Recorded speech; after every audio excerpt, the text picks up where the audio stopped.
वय माझं 7 वर्षाचं होतं, 6-7 वर्षाचा. त्यावेळेस वडील वारले. वयाच्या 16व्या वर्षीपासून मी कामाला चालू केली. बरोबर पावसाळ्याच्या तोंडाला शेळ्या मारायला लागल्या. मग माझ्या एका वर्षामध्ये जवळपास 4 शेळ्या मेल्या. त्याच्यामुळे कुठंतरी खच्चीकरण झालं. पहिल्यांदा काय केलं, 2 शेळ्या खरेदी केल्या. पहिलं पिल्लू विकलं मी 21,000 रुपये. मग मला वाटायला लागलं की अरे याच्यामध्ये काहीतरी आहे.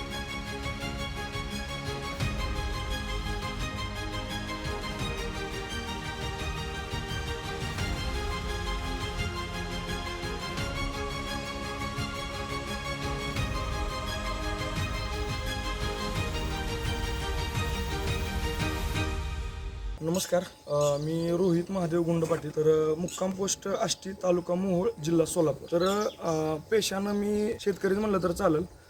एक मध्यमवर्गीय शेतकरी कुटुंबातून मी आहे. तर माझं जर प्रवास सांगायचं गेलं तर मी 2020 साली 10वी माझी पास झाली. त्याच्यानंतर मी कारखान्यामध्ये जॉब करायला लागलो. म्हणजे जसं परिस्थिती असेल त्या हिशोबानं आपल्याला चालायला लागतं म्हणलं तर चालेल. कारण ज्या वेळेस मी लहान होतो म्हणलं तर थोडक्यात वय माझं 7 वर्षाचं होतं, 6-7 वर्षाचा. त्यावेळेस वडील वारले. वडील वारल्यानंतर परत लहानाचा मोठा होत गेलो, जबाबदाऱ्या पडत गेल्या. त्याच्यानंतर समजत आलं वयाच्या 16व्या वर्षीपासून मी कामाला चालू केले. कामाला जायचं तर कुठं, कारण वय 16 असल्यावरती कुणीच कामाला म्हणजे ठेवत नाही, कारण सरकारचा नियम आहे 18 वर्षाच्या वरती.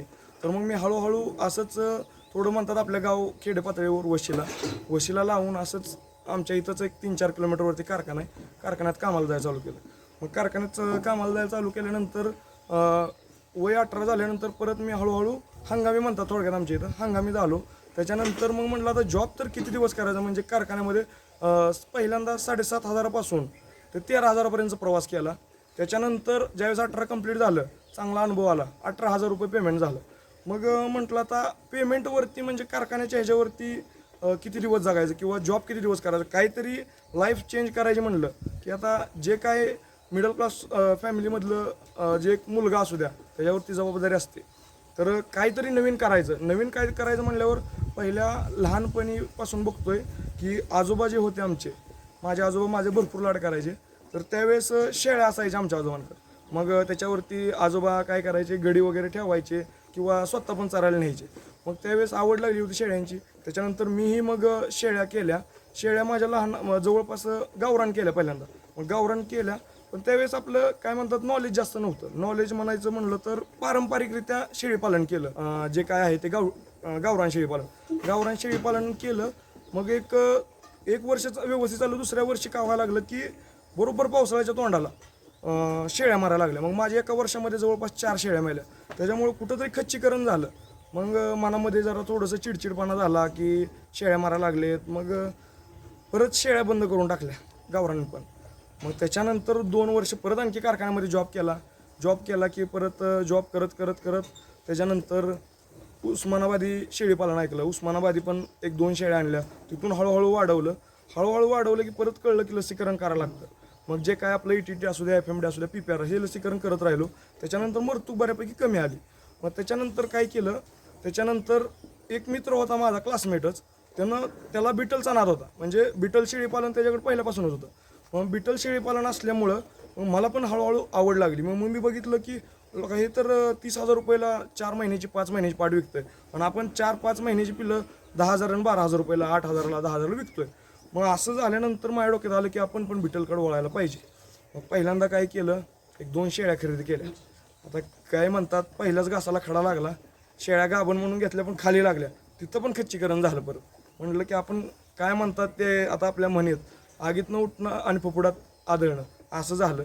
मग त्याच्यामुळं परत एक बोकड घेतलं मित्राकडूनच. त्याच्यानंतर शेळ्या क्रॉसिंग करून परत पिल्ले विकले. पहिलं पिल्लू विकलं मी 21,000 रुपयाला. मग मला वाटायला लागलं की अरे ह्याच्यामध्ये काहीतरी आहे. जवळपास 2.5 महिन्याचं पिल्लू होतं. 2.5 महिन्याचंच पिल्लू 21,000 रुपयाला गेलं. मग हळूहळू समजलं ही तर आपण आता पहिल्या स्टेपला पहिल्या पायरीला. मग ह्याच्यामध्ये एक रोल काय येतोय तर ब्रीडिंग मार्केट. मग आता ब्रीडिंग मार्केट म्हणजे काय तर बिटलमध्ये जसं आता आपण म्हणतो खिल्लार गाय आहे किंवा एक काय म्हणतात खिल्लार जात जी आहे त्याच्यामध्ये वेगवेगळ्या जाती आहेत. तर खिल्लार जात येते. आता खिल्लारमध्ये कसं आहे एक काय म्हणतात शर्यतीचा नाद आहे लोकांना. तर बैल कसे ओळखतात की बाबा ही खाणीतला बैल आहे, तसं एक बिटलमध्ये खाण म्हणजे ब्रीडिंग मार्केट. Breeding setup. मग एक ब्रीडवरती काम करायचं ठरवलं. ब्रीडवरती म्हणल्यावरती काय केलं की परत हळूहळू माझ्या शेजारी एक फार्म होता की डी गोट फार्म म्हणून. आजपर्यंत मला माहीत नव्हतं की बिटलचा माझ्याजवळ एक 4-5 किलोमीटरवरती फार्म आहे. मग डी गोट फार्मवरती गेलो. एक लहान पिल्लू जवळपास 1 महिना 20 दिवसाचं पिल्लू, मी पहिलं पिल्लू 25,000 रुपयाला खरेदी केलं. मग तिथून जी आवड लागत गेली, आज ते पिल्लू माझ्या जवळच आहे. तर तेच पिल्लू मला 2 महिन्यानंतर 3 महिन्यानंतर कालावधीनंतर 55,000 रुपयाला मागणी झाली. मग मी म्हटलं अरे हाय का ह्याच्यामध्ये, कारण 3 महिन्यामध्येच जवळपास डबल पैसे झाले. मग त्याच्यावरती समजलं की ब्रीडिंग मार्केट बिटलचे जे आहे ते पैसे कमवण्याचे योग्य. मग हळूहळू परत मी कारखान्याचा जॉब पण सोडला. लोड व्हायला लागला शेळ्यांचा. आत्ता लहान मोठी माझ्याजवळ एक 15 ते 20 शेळ्या आहेत. तर त्याच्यामध्ये मदर स्टॉक जर पाहिलं एक 7 ते 8 मदर स्टॉक आहे. नाही म्हणलं ह्या 7 ते 8 मदर स्टॉककडून 3-3.5 लाख रुपये तर वर्षाकाठी माझे कुठं जात नाहीत, कारण आपण ब्रीडवरती काम करतो. आता तुम्ही काय म्हणणार की 3-3.5 लाख रुपये 6 शेळ्यांमधनं कुठं भेटतात. तर कसं आहे, जेवढं तुम्ही ब्रीडवरती काम करचाल तेवढंच तुम्हाला उत्पन्न चांगलं भेटणार. जसं सांगायला गेलं तर मी प्रत्येक वेळेला, आता माझ्या व्हिडिओमध्ये पण मी सांगतो की आपण आपल्या जीवनामध्ये वापरणारा मोबाईल असू द्या किंवा कुठलंही असू द्या, क्वालिटी बघतो. जसं आता अँड्रॉइड आहेत, परत त्याच्यानंतर ॲपलचे प्रोडक्ट आहेत, तर ती कुठंतरी क्वालिटी आहे म्हणून ते महाग आहेत. तसंच ह्या शेळी पालनामध्ये पण आहे. जर तुम्ही ब्रीडिंग मार्केटला काम करचाल बिटलमध्ये तर तुमचा पैसा भरपूर भेटणार तुम्हाला, पण कष्ट पण तेवढेच त्याच्या मागं आहेत. कारण कसं आहे, लहान पिल्लापासून मोठं करेपर्यंत त्याला जबाब पण तसं लागतं. आता बिटलचं जर तुम्हाला एक वैशिष्ट्य सांगायला गेलं, बिटल दुधाबाबतीत चांगली आहे, त्याच्यानंतर वजन वाढीसाठी चांगले आणि बॉडी स्ट्रक्चरने एकदम तंदुरुस्त ही बिटल जात आहे. आणि ही मूळची असताना पंजाबचे, पण पंजाबपेक्षाही आता आपला महाराष्ट्र पुढे चालला आहे की ब्रीडिंगमध्ये काम करतोय.